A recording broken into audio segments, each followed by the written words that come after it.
Please welcome EVP Strategic Engagement and Operations, Salesforce, Lisa Edwards.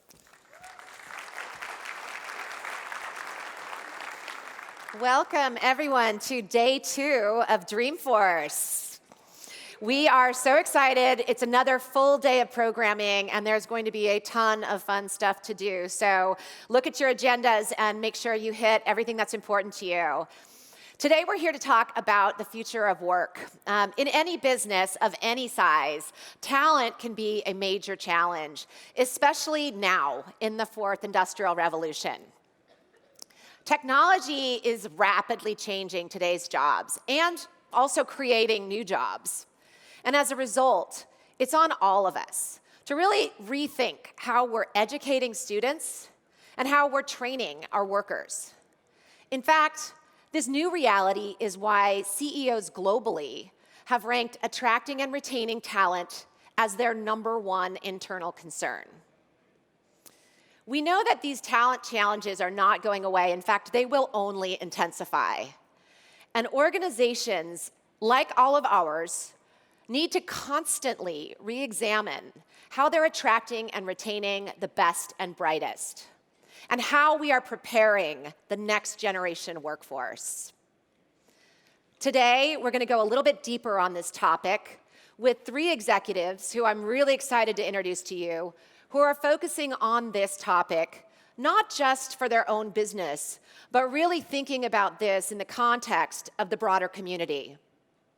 Please help me welcome to the stage Workday co-founder and CEO Aneel Bhusri, Siemens USA CEO Barbara Humpton, and Salesforce co-CEO Keith Block.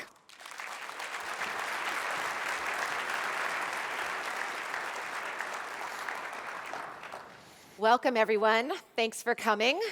Good to have you at Dreamforce. So, Barbara, let me start with you. Siemens is a 170-year-old Fortune 100 company, has seen a lot of change, has seen a couple of industrial revolutions. We're now in the 4th Industrial Revolution. And you've talked a lot about the changes in the past were blue-collar jobs to white-collar jobs. And now you're talking about these new-collar jobs. So tell us a little bit about that. Yeah, well, first of all, what a privilege to be here with all of you. Yes, Siemens has been part of every industrial revolution. And, you think about the electrification of the world and the stages we've come through. We are now here in the 4th Industrial Revolution in the midst of something that's very different from anything that's been experienced before. This is the moment where we begin to bring the infrastructure of the globe online. So the technologies that began close to here are now being used to help us communicate with transportation systems and bringing the electrification or low-carbon future. We've got the factories of the future being built. We now have local grids being developed with 2-way flows, all because we have the digital tools. So Siemens has had this know-how in building the physical world, is now working on the digital integration, bringing all of that online. And what this means is there's a gap. There's a critical skill gap that needs to be filled in, where we actually basically look for folks with the know-how in the physical world, the digital skills as well, and that's what we're talking about. These are the new-collar jobs of the future. Now, it's interesting, we just don't think there are going to be enough people to fill all the jobs that are available to us in the future. And so one of the key things we're looking for is how we can make technology more accessible. So the idea of, for instance, the acquisition of Mendix, the low-code platform that is going to allow us to turn average citizens into software developers. These are game changers for that new-collar workforce that we're helping to build. That's great. We are big fans of low-code, no-code here at Salesforce, so totally appreciate that. Aneel, companies like yours, like Salesforce, like Siemens, all of us are sort of embracing this move to robotics and AI and machine learning. But obviously, this has a big impact. Tell us a little bit about how you think about how these technologies are going to impact your company and the future. Yeah. Well, first of all, it's great to be here. I think this is my 13th or 14th Dreamforce. Welcome. So I think at the highest level, machine learning is the most profound technology we've seen since cloud computing. I really think there's a lot of things that have happened since then, but machine learning is that important. And what it really does is give you the ability to sift through all the massive amounts of data you've captured in your business and look for patterns, look for predictions. And if you think about what that means, human beings are not great at making predictions. We're great at making judgments. If you're told that it's going to rain, and machines are really good at predictions, that you're told it's going to rain, you know what to do. You bring an umbrella. And I think this partnership between machines and humans is on the cusp of being really, really powerful, where technologies like Workday and Salesforce, we go from automating business processes to predicting business outcomes, and humans taking advantage of that prediction from the data, applying value, applying their judgment to it, and hopefully that leads you to a better business decision, which should lead you to a better business outcome. So I think, over the next 5 years, you're going to see this massive investment in trying to understand all the power of your data. Yeah, I like that. The people using. Using some judgment in it too. Some people talk about augmented intelligence rather than artificial intelligence, and I think that really kind of hits on some of that. Yeah, I think the reality is computers are not going to have judgment anytime soon, probably not in our lifetime. But they are good at sifting through massive amounts of data and looking for patterns that would take humans years. They can do it in seconds. And I'd recommend this book if you're into understanding the impact of machine learning. It's called Prediction Machines, written by 3 very bright professors at University of Toronto. And it really shows how machines and humans can work together in a really productive way. Like it. I'll put it on the list. So Keith, you talk a lot about technology for good, but technology has been in the press quite a bit lately and been given a little bit of a black eye. So tell us how you're thinking about that. Yeah, so first I want to say, Anil and Barbara, thanks for joining us, and certainly to all of our customers and partners in the community and the audience. But this is a hot topic, and to a certain extent I think it's a little bit politicized because we're coming up on an election year, but it is a real issue. And I do believe that technology is a force for good. Some people make this very, very binary. They think we've heard people talk about, technology creates Armageddon. Think about what happened in the retail industry and the amount of disruption in the retail industry because of technology, or what large tech is doing. Look, I think at the end of the day, you could look back on history and say that technology has actually turned out to create jobs. To Barbara's point, those jobs may have changed over time, which is a whole different challenge that we have to deal with in terms of reskilling the workforce and workforce management and the implications of technology. But I do believe this is an and it is a man/woman and machine situation and not an or. But I think we have to have the vision around this. We have to have the policies around this with our government. We have to have cultures inside of our organizations that accept this technology and understand what the downstream implications are of the technology, including the ethical use of technology. But I think the world has become more complicated. There's a lot going on, I think we would all agree. And this is not something that the government alone should be expected to handle in terms of policy, nor should we expect corporations to handle this by themselves.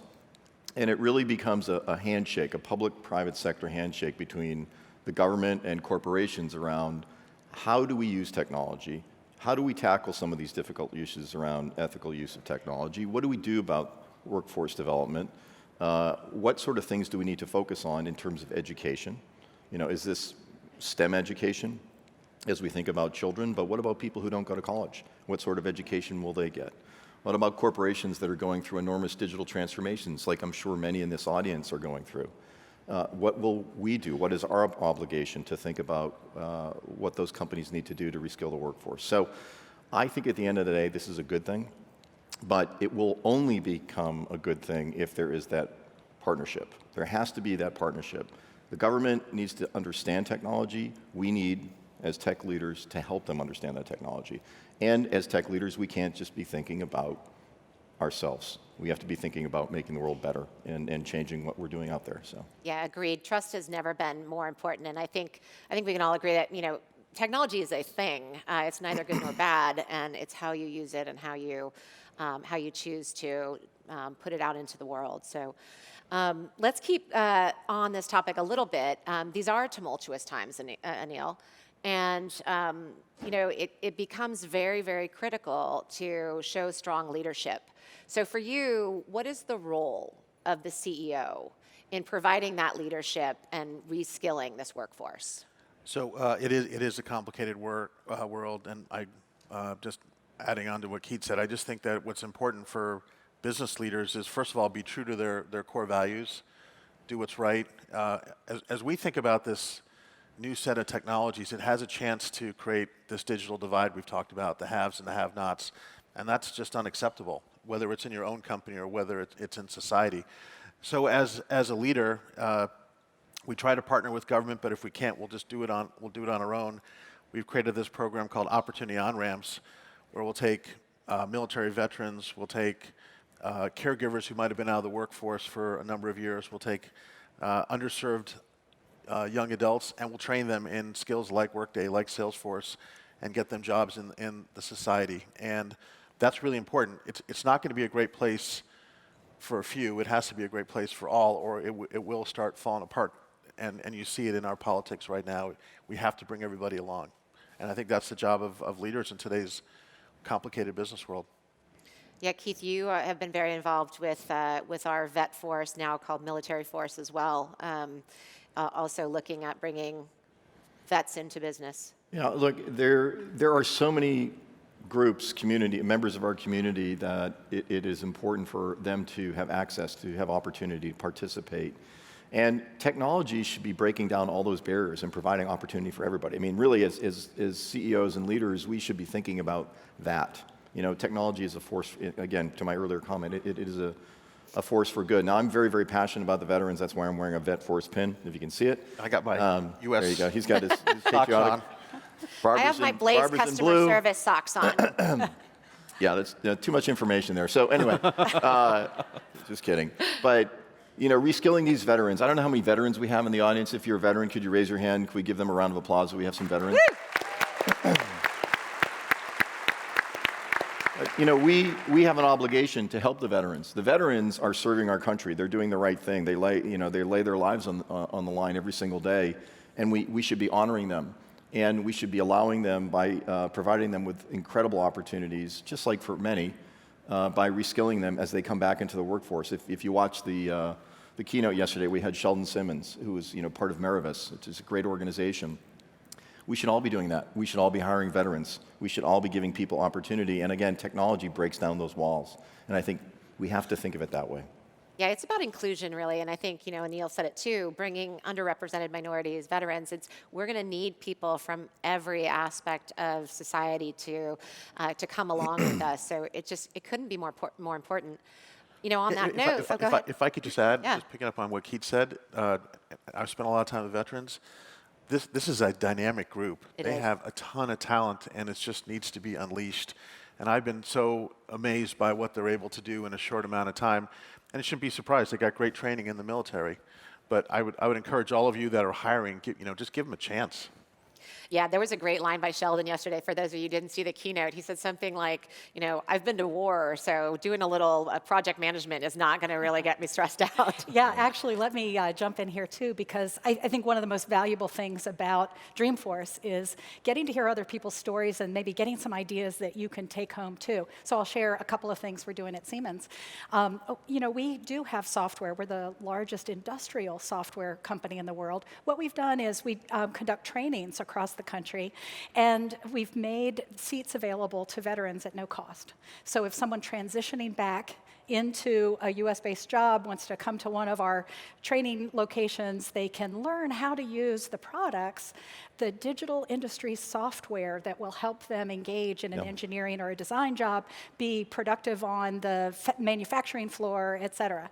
And then I'll share with you that we've discovered that because we're in big infrastructure, we have some tough jobs that need to be done.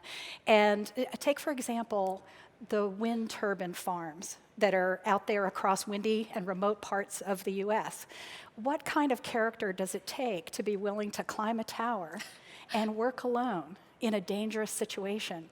Turns out about 25% of the employees we've been hiring are actually military veterans. Yeah, it's amazing. If I could just add one more comment on this, because I think we're all passionate about veterans, but look, generally speaking, when you think about what a world technology can bring, we have this amazing statistic, and we tout this. We're very proud of the Salesforce Economy. Where 4.2 million new jobs associated with our technology will be created by 2025. Now, this is according to IDC. Now, think about this. You have the CEO of Workday. You have the CEO of Siemens North America and Salesforce. How many jobs will these three companies create? And where will these people come from?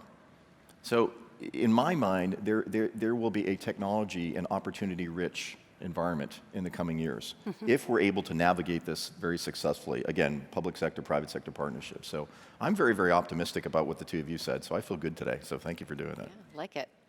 So diversity can take many forms, and oftentimes I think we think about racial diversity, we think about gender diversity, but Barbara, one of the things that you've been passionate about is this sort of generational diversity. We have a whole generation that has grown up as digital natives, but then we have other generations in the workforce too. So how do you think about that? Oh, well, first of all, a key question.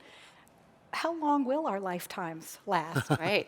Will we have artificial intelligence judgment in our lifetimes? Well, wisdom has it that the person who will live to be 150, the first, has already been born. How long will a career last under those circumstances? I'm going to tell you, I think that the days of the 25 or 30 years and a gold watch and retirement are long gone. And in fact, at Siemens, we often celebrate anniversaries of 40 or recently even 50 years. I mean, it's stunning that we can and should be working later and later into our lives. I myself I'm a grandmother. I intend to keep going, and I'm looking forward to what the next phase of my career might be. I want to offer that as part of the culture of the environment we're building. Now, think about this. I shared with you, we're working with technologies that are part of the built infrastructure, and many of them actually persist, survive, are used for decades. We've got equipment that was installed in the 1970s, and people are still maintaining it. So knowing that there's real value in the long-term know-how of how the physical world works, but also recognizing that there's this amazing new component where digital natives can come into, say, an environment that has changed very little over the last few decades and can just be integrated into a team. Start asking questions. Start playing with data that's now produced by the equipment that we've now put sensors on. And what we're finding is that these multi-generational teams can produce some really rich outcomes for customers. So I'm bullish on the idea of building teams that take advantage of long-term knowledge as well as newfangled techniques. Now, by the way, you don't have to pin people's interests on their age, right? What we've done, one of the things we've done within the Siemens Corporation is build a little rubric, a digital readiness check, which, by the way, I took myself, because the key question is, am I well equipped to handle the kinds of topics we're going to be using within our business over the coming decade? And it's that sort of health check that lets us all then understand, where are we on the journey, and what technological sort of bootstrapping do we need to do ourselves? I'm finding that the two key ingredients for success in our workforce development are curiosity and initiative. I don't care how old or young the folks are, if they've got curiosity and initiative, they're driving their careers in really exciting ways. That's great. Keith, I know this is a priority for you too, the future of work and technology and society. And you recently made this a little bit more personal. You and your wife, Suzanne, founded the Block Center at Carnegie Mellon. So what's the Block Center?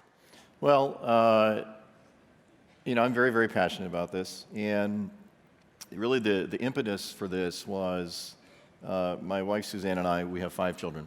And they are growing up in this world that is rapidly changing with, we all know it's a complex world and there's a lot of things going on. And this is an opportunity for us to give back. Now, shameless plug for my alma mater, Carnegie Mellon, but one of the things that I love about that school is that it is, in my opinion, a place where there is an intersection between technology and society. And Susanna and I were talking one day about, because we're both in technology, in the technology industry, and we're talking about what can we do? And what is this going to mean for our 5 children and many other people? So we put our money where our mouth was, and we founded this center at CMU to focus on the intersection of technology and policy and study the effects of how technology is being used. So you think about topics like workforce development and reskilling the workforce and the displacement of workers, the and the or conversation that we had earlier. What is the ethical use of technology? What does that mean around artificial intelligence? Things like mobility in the workforce. And this center was formed to not just do research and development, but to affect policy. So to actually bring academia and public policy and the private sector together. And just to give you a very, very small example, in the city of Pittsburgh, there are areas that are unfortunately they're underserved, they're basically forgotten, and there's virtually no public transportation.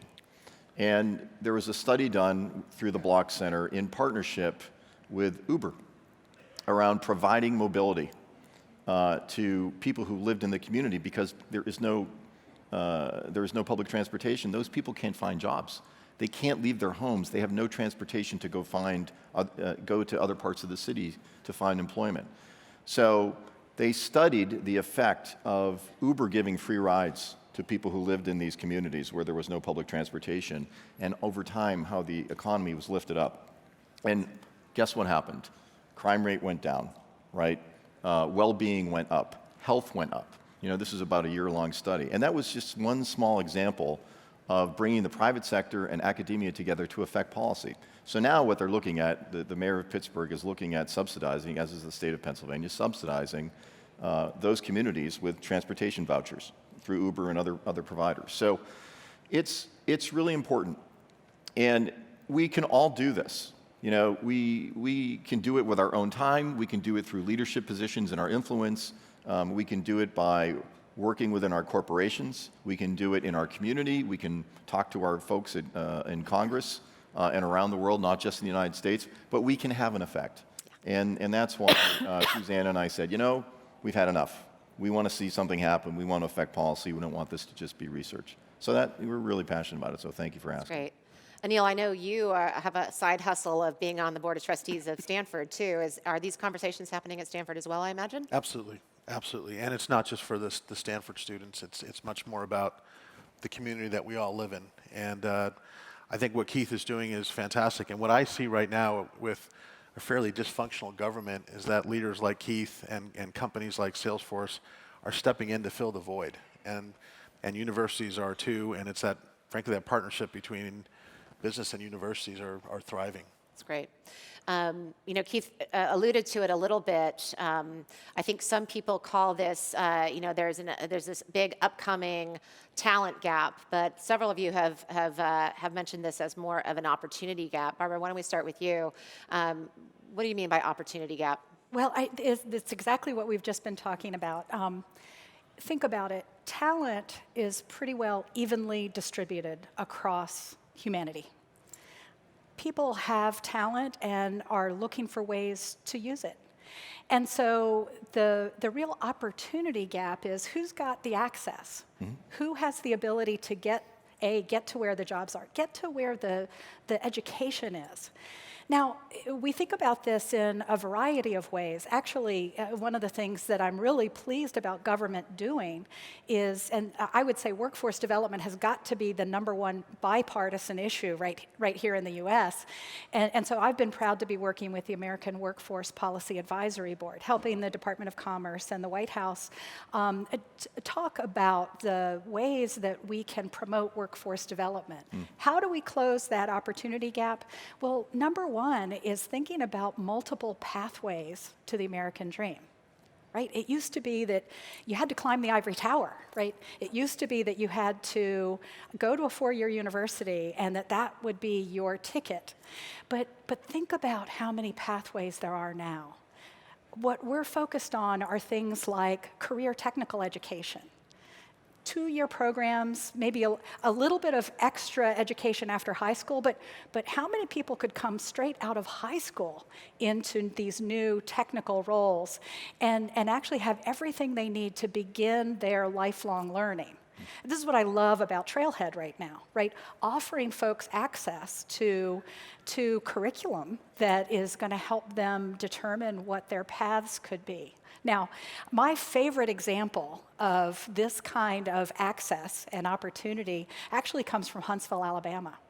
If you haven't heard the story of Ashley Kimball, a 17-year-old high school student who had access to our Solid Edge software. She had heard about a Marine who had lost his leg in combat, and a neighbor had asked her, hey, could you help my friend? She downloaded the tools herself, she designed a new prosthetic foot, and built it. Wow. Yeah, a 17-year-old has the capabilities of what might have taken in the past a whole department of engineers and a completely different set of access to tools and manufacturing. This is the world we're entering, and by closing the opportunity gap with the kinds of things we've been talking about here, I think we're going to tap into all kinds of new talent that we don't even know about today. Yeah, Neil, how are you thinking about the opportunity gap? Well, I think it's an opportunity gap because the talent's already there. Yeah. And it's creating opportunities for people that are really talented but don't have access. And so it's a lot to do with education. It's a lot to do with tapping into this potential and giving them the opportunity. We have, I think, 5 million open IT jobs in the U.S. alone. I mean, and I know the talent's out there. We have to work a little harder to get to some of the talent that's not coming through the traditional channels of four-year colleges or through the 17-year-old story. We've got to figure out how to get to those folks. Frankly, a lot of these digital natives growing up, they're not going to go to college, but they're going to be very productive in society. How do we onboard them? How do we make them part of our companies? Yeah, how do we draw them in and make them welcome, and even just let them know that these tools are out there and available to them? Keith, do you have any thoughts on that one? No, I'm just listening to this, and I'm thinking that, look, there is talent out there. We just have to break down the walls of how we traditionally think about education, right? And actually, I'm on the board of trustees at CMU. I know you're on Stanford. Barbara's involved with educational institutions and policies. It is really rethinking education, and too often, we find ourselves trapped by thinking the way that we thought in the past because it's a comfort zone for us. It's the only way that we know. And you have to have a beginner's mind. And that applies to every segment of society and certainly with education. I'm confident there are enough learning platforms. Certainly we love Trailhead, so thank you for the plug. But there are enough learning platforms and there's enough desire and opportunity to bridge this gap. So again, I've used the word optimism 3 times, but I do believe that we can do this. But it will take collective leadership. It's not on the 3 of us alone. It's all of us, and I think we can do it. Well, can I add another thought here? A lot of folks have thought that technology was somewhat inaccessible. Right, and it's true. I mean, by the way, I'm one of the original programmers. I started my career in software development in 1983, before it was cool. and there were a lot of folks who sort of said along the way, I've got to keep up with technology, keep up with technology. I actually think there's something else going on now, which is making technology much more accessible, right? And what if our engineering tools felt more like playing a video game? Wouldn't that be a game changer? Sure. Would it be cool if the esports stars that are emerging today are actually the people who have skills that can, come into an engineering environment and actually help us design the transportation systems of the future, right? I think that is about to happen, and so making things more accessible is a key part of being able to reach people, especially those who are going to be extending their careers into their 6th decade, right? And when people ask me these days, well, have I missed the train? I keep saying, no, just stand on the platform. The next train is coming to you and is going to bring you some tools that you can now use because they're going to feel so much more intuitive. Yeah, I think there's a couple, if I may. I think there's a couple of areas that we really need to keep our eyes on, and I think your point is spot on. Number one, again, going back to education. So if you think about we all walk around with our mobile devices. We have an expectation that the way that we interact with our mobile device is the way that we should interact with everybody, both socially and in the business world. And I think there is a generation coming up now that is so tech savvy that this will not be a problem, right? But the two areas I do worry about, number one is the young people who are in the underserved communities where the education systems are candidly flawed and broken. You know, I do a lot of work in the Boston Public Schools and volunteering when I get the chance to go back to the East Coast. And I am always shocked at what I see, at the lack of infrastructure. Not the lack of desire, but the lack of infrastructure and technology available to these young people, because they need to learn. They don't have mobile devices. They can't afford it. But this is their opportunity to be exposed to these technologies so they can participate. The other area that I get concerned about is, you know, we have this wave of digital transformation that is coming around the world. We're all in this field. We all see it. We're all advising our customers and our clients on how to deal with it. And as we go through this wave of digital transformation, it could be a bumpy road as we think about workers that, you know, may be looking to do different things with different skills that they're not comfortable with because they haven't had to use technology. I mean, if you were to pick an industry, you can think about wealth management, right? So there is a huge push with artificial intelligence around the robo-advisor.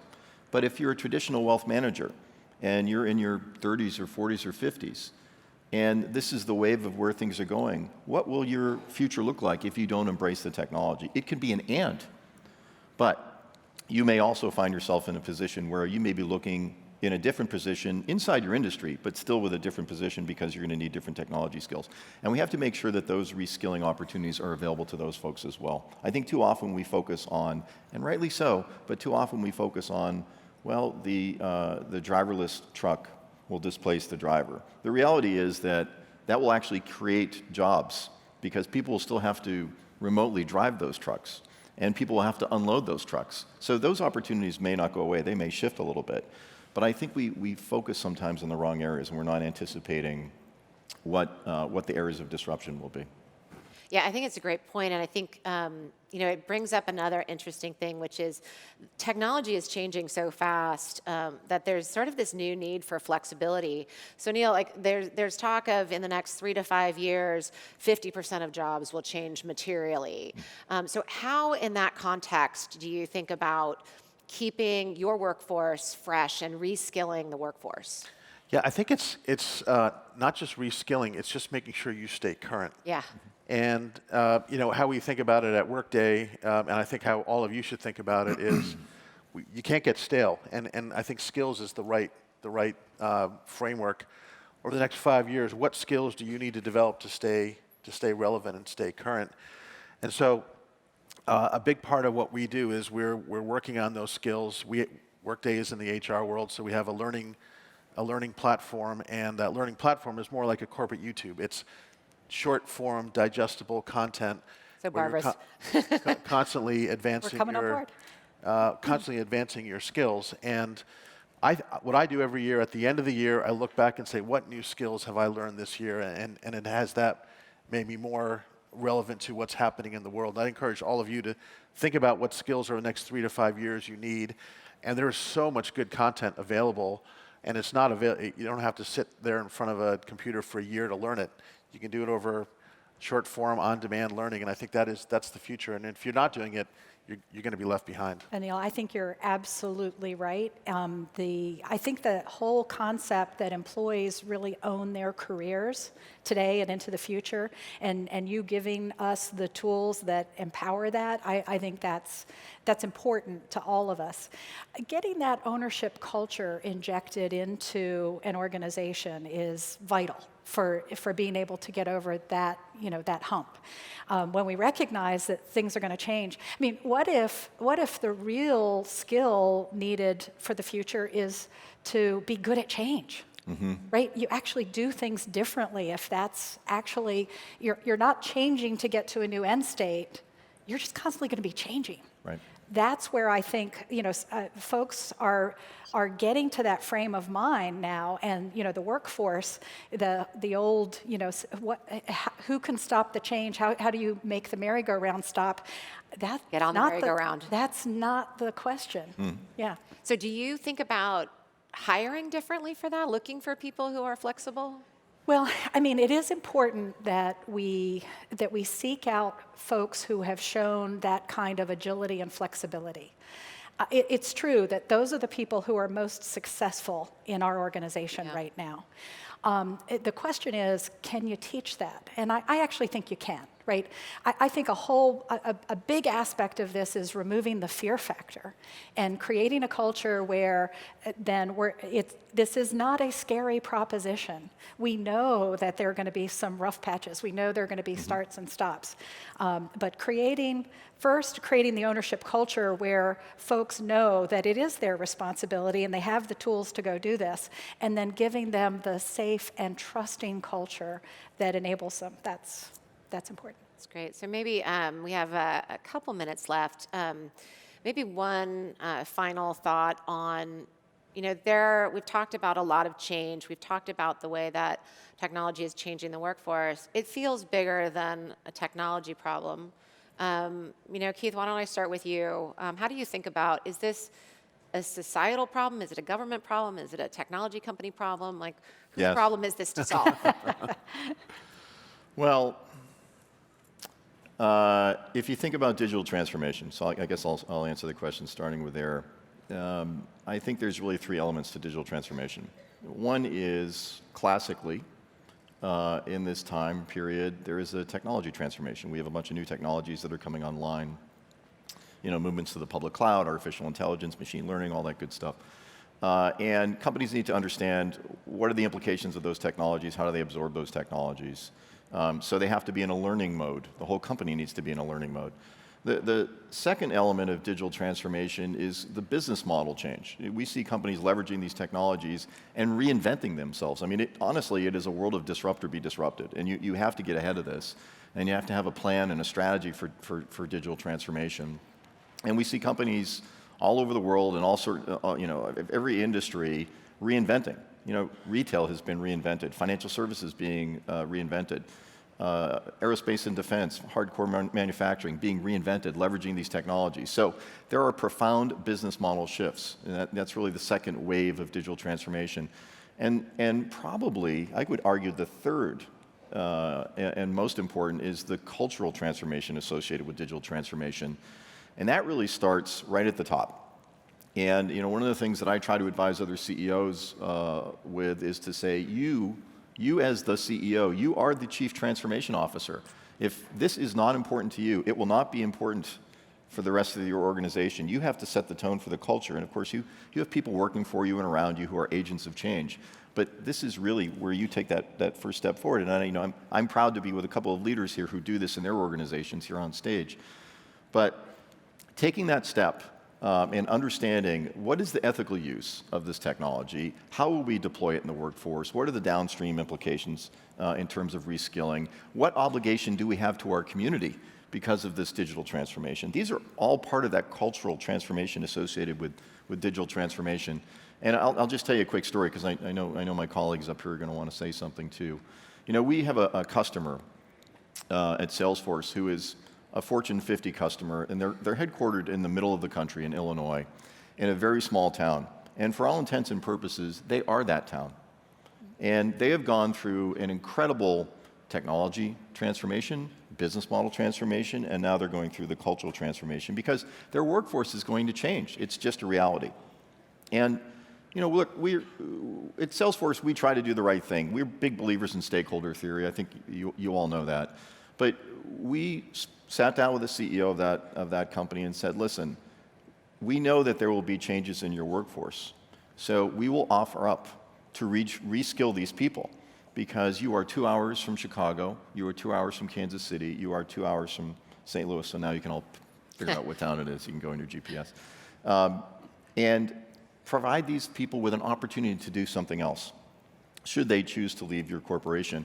And I think as members of technology companies, we have an obligation because our companies are benefiting from selling and deploying these technologies to all these companies as they embrace digital transformation. And it doesn't stop there. That's really the beginning. The next stage of this is, how do we help you as you think about your future workforce. What can we do to help you transform your skills in your workforce? Because those people may be forced to do other jobs, just like the financial services example that I gave. So I think it is, again, a technology shift. It is a business model shift in this transformation, but it is very, very much a cultural shift, and we have to think differently, and we have to anticipate things that, right now we're not thinking about. Yeah, there really is no industry that is going to be left untouched by all of these changes. Barbara, you've already terrified me with the idea of living to 150 and working for 120 years, but what are your final Do what thoughts? you love. Right? Keith, I love the way you framed that. And at Siemens, we are a business to society company. I think about the things we do. We work on large things that require a large organization to be able to do it. And people often ask me, how do I move up in the organization? And I think one of the things we've learned from watching the digital transformation is the future is networked. The future is networked. So each one of us needs to decide which way is up for us. Do I want to be out with customers? Do I want to be deep in my area of technical expertise? Okay, do I want to move up and be involved in the management of a large organization? When people figure that out and get aligned, it's remarkable what they can accomplish. The other thing we've learned from the digital transformation is look what's happened as we've created platforms. Well, what if this societal impact were a platform? Businesses taking responsibility for their impact on society, but recognizing they're working within an ecosystem of others, creating opportunity, creating jobs, and not just trying to create their own mountain, but actually creating a foundation that lifts up a community. That's great. Anil? Well, I'd pick up on what Keith said earlier about every company is a tech company. Yeah. And either you're a technology company, like the three of our companies, or you're a technology-enabled company. There's no third category. You're one of those two. And I think about some of the retailers that are big Workday customers, like Kohl's and Target and Walmart. Each of those companies has thousands of software engineers digitally enabling those companies. And people wouldn't have thought about retailers like that 10 years ago. So for all of you in the audience, over the next 5 years, your organizations just have to become tech companies. And this idea of cultural change, the idea of technology transformation, it just has to be part of your everyday thinking, because everybody is going to become a tech company. It's hard. I came about financial services. Banking and online is now, they're tech-enabled. Everything is tech-enabled. Yeah. That's great. Well, I'm going to wrap it up here. I want to give a big thank you to our panel. Really appreciate the insights. And I think, the takeaway for me is, this is really, truly, it's a societal obligation. It's a shared obligation. But there's also a tremendous opportunity out there for our companies, for your companies, and for all of us to remember to reach back and pull up everyone with us and get everyone skilled up for the future. So with that, I will thank you and wish you a fantastic rest of your day at Dreamforce. There are many, many opportunities for reskilling right here if you would like to do it. So hit those if you're interested. And thanks again. Have a wonderful day.